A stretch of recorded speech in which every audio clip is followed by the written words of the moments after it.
Hi everyone, কেমন আছো তোমরা সবাই? সেউতি স্টোরিজের নতুন ব্লগে তোমাদের সকলকে জানাই সুস্বাগতম আর অনেক ভালোবাসা।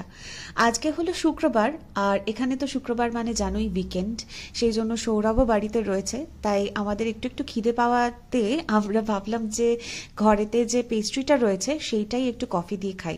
তাই সেটাই তোমাদের সঙ্গে শেয়ার করলাম। আর দেখো, অনলাইনেই কিন্তু প্রচুর বাজার অর্ডার করেছিলাম, তো সেটাই চলে এসেছে। প্লাস সৌরভও নিচে একটুখানি গেছিল পাশের বাজারটাতে, সেখান থেকে কিছু জিনিস এনেছে। এখানে কয়েকটা নতুন সবজি দেখতে পাবে, যেমন দেখো এটা জুকিনি, প্রথমবার আমরা নিলাম জুকিনি।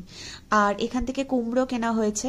কুমড়োটা না 500 গ্রাম নেওয়া হয়েছে, অল্প করেই নিয়েছি কারণ জানি না এক্স্যাক্টলি কি বানাবো এটা দিয়ে ফার্স্টে। এখানে নিয়েছি কড়াইশুঁটি, আর আলু রয়েছে কিছুটা, আর এখানে রয়েছে পুদিনা পাতা, আর একটাতে রয়েছে ধনে পাতা। আর চিজ, মানে কটেজ চিজ তো পনির আমরা জানি, কিন্তু এইটা সৌরভ নিচে একটা দোকান থেকে আর কি নিয়ে এসছে। এটাও পনিরেরই মতো দেখতে। এটাকে ইরাকি একটা কটেজ চিজ বলছে। এক্স্যাক্ট নামটা সৌরভ বললো তখন দেখে, কিন্তু আমার এখন মনে নেই। তো দেখা যাক যে ওটা দিয়ে বানানো যায় কিনা পনিরের কোনো প্রিপারেশন। এখানে দুধ নিয়েছি, আর দেখো বিট প্রথমবার কিনলাম এখান থেকে, একেবারে ছাড়ানো ভ্যাকিউম প্যাকেটে এটা দিয়েছে। তো বিটের তরকারি অনেকদিন ধরেই খাওয়ার ইচ্ছে হচ্ছিল, সেটা খাবো, দেখা যাক কিরকম হয়। আর এইটা আরেকটা হচ্ছে তোমার ডিপ বা সস টাইপের, এটাকে তাহিনি বলে। এটা কোনো কিছু খাবারের সাথে আর কি তুমি পাশে নিতে পারো প্লেটে, যেটা দিয়ে তুমি কোনো একটা ধরো ব্রেড টাইপের বা নান রুটি টাইপের এরকম কিছু, যেটা তুমি মাখিয়ে মাখিয়ে খেতে পারো। তো ওভারঅল এই হলো আমাদের বাজার। আজকে সকালবেলায় কোনো রান্নাবান্না করিনি, বা দুপুরের জন্য আর কি কিছুই করিনি। তো সেই জন্য দুপুরে খাবারের জন্য আমরা ঠিক করলাম যে ঠিক আছে, একটা পিৎজা অর্ডার করে নিই। আর এই পিৎজাটা আমরা আগেও খেয়েছি, এটা বেশ ভালো খেতে। এটা কিন্তু ভেজ পিৎজা, এটার উপরে এমনি চিজ আর অলিভস দেওয়া আছে, আর বেশি কিছুই দেওয়া নেই। আর এটা দুপুরবেলাতে হোক কি ডিনারে হোক, দুবেলাই কিন্তু খেতে ভালো লাগে। মানে খুবই কি বলবো, সাধারণ একটা ফ্লেভার, খুব বেশি মারাত্মক তোমার মাংস টাংস দিয়ে একরকম করা সেরকম কিন্তু নেই। এখানে ভেজ পিৎজাটাই বেশি চলে। তো সেটাই আমরা দুপুরবেলায় খেলাম, আর সাথে ছিল একটুখানি অরেঞ্জ জুস, সেই দিয়ে দুপুরে খাওয়াটা সারলাম। দুপুরে খাওয়া দাওয়া সব কমপ্লিট হয়ে গেছে, এখন একটুখানি মার সাথে কথা বলি। তারপরে আজকে রাত্রিবেলা একটা স্পেশাল ডিনার করার ইচ্ছা আছে, জানি না কেমন হবে। আজকেরটাও প্রথমবার বানাবো। আমার এরকম এক্সপেরিমেন্ট করতে আর কি খুব ভালো লাগে, নতুন নতুন খাবার বানাতে।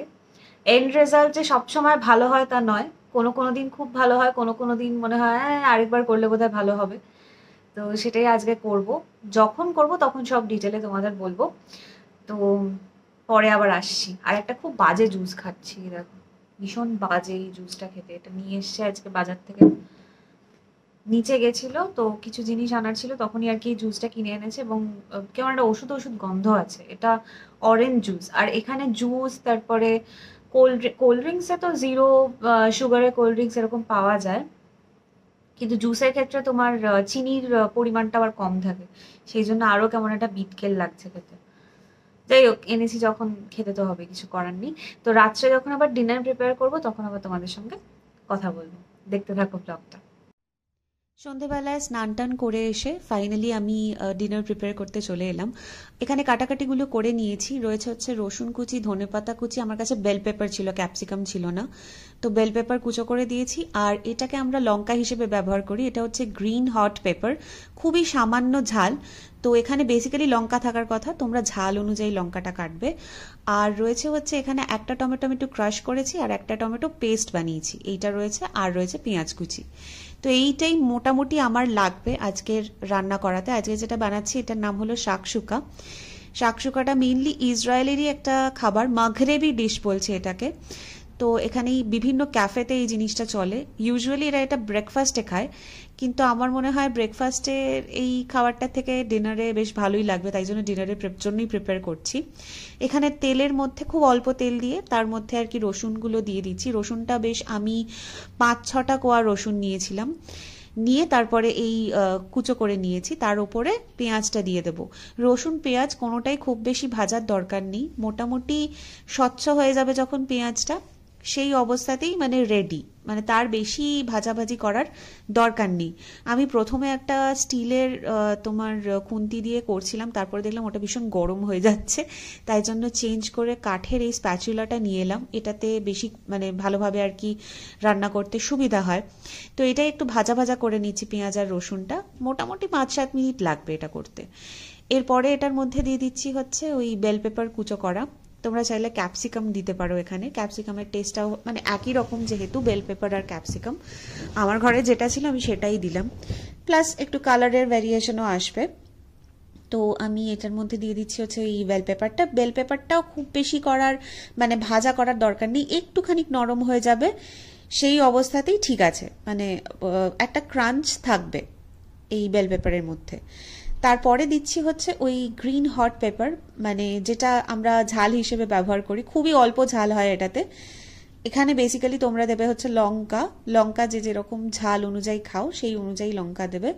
সৌরভ যেহেতু খুব বেশি ঝাল খেতে পারে না, তো সেই জন্য আমি এটা আর্ধেকটা নিয়েছি, মানে গ্রিন হট পেপারের আর্ধেকটা কেটে আমি ইউজ করেছি এটার মধ্যে, এবং খুবই মানে মাইল্ড একটা ঝাল আসে, কিন্তু ঝালটা পাওয়া যাচ্ছে, এটাই একটা ভালো ব্যাপার। আর এর মধ্যে কয়েকটা মশলা দেব, যেটা বলেছিলাম ইন্ডিয়ান টুইস্ট, তো সেই ইন্ডিয়ান টুইস্টটা আসছে। ফার্স্টে দিলাম হচ্ছে জিরে গুঁড়ো, তারপরে দেব হচ্ছে কাশ্মীরি রেড চিলি পাউডার, যেটাতে একটু কালার হয়, সবই কিন্তু 1 চা চামচ করে হবে, আমি আন্দাজ মতো দিচ্ছি এখানে।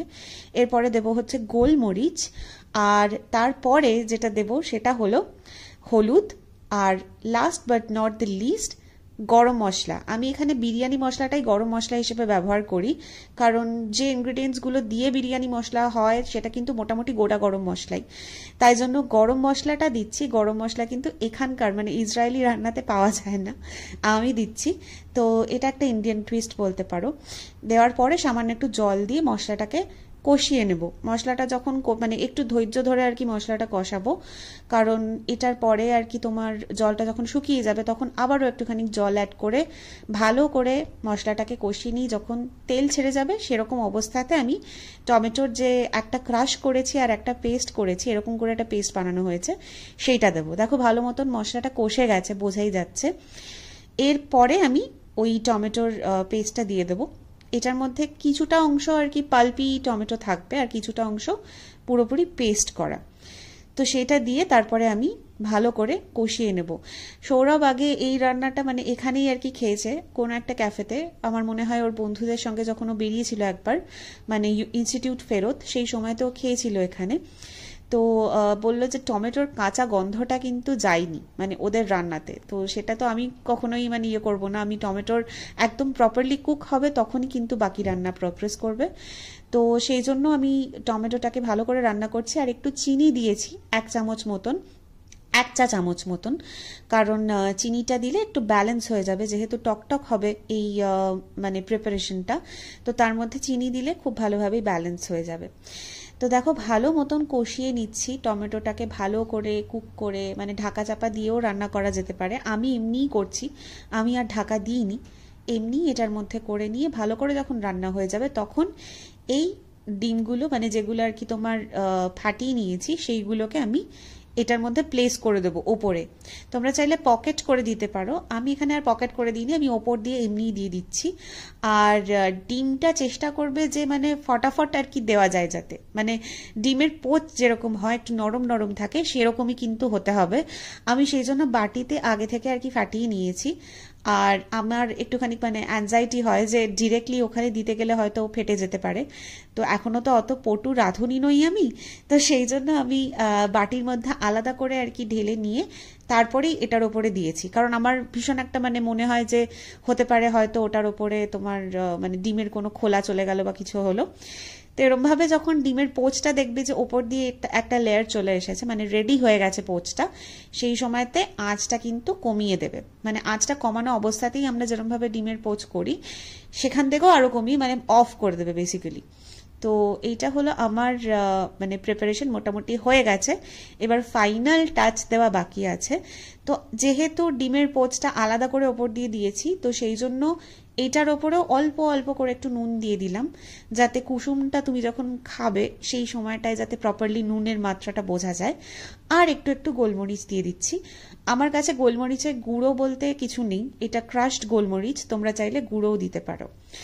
আর ওপর দিয়ে দিয়ে দিলাম হচ্ছে পুদিনা পাতা আর সামান্য একটু ধনে পাতা। পুদিনা পাতা আর ধনে পাতার টেস্টটা মানে যেটা ধরো রান্না করেছো তুমি তার থেকে দ্বিগুণ বেড়ে যায় এটা দেওয়ার সাথে সাথে, এটা এতটাই ভালো খেতে লাগে।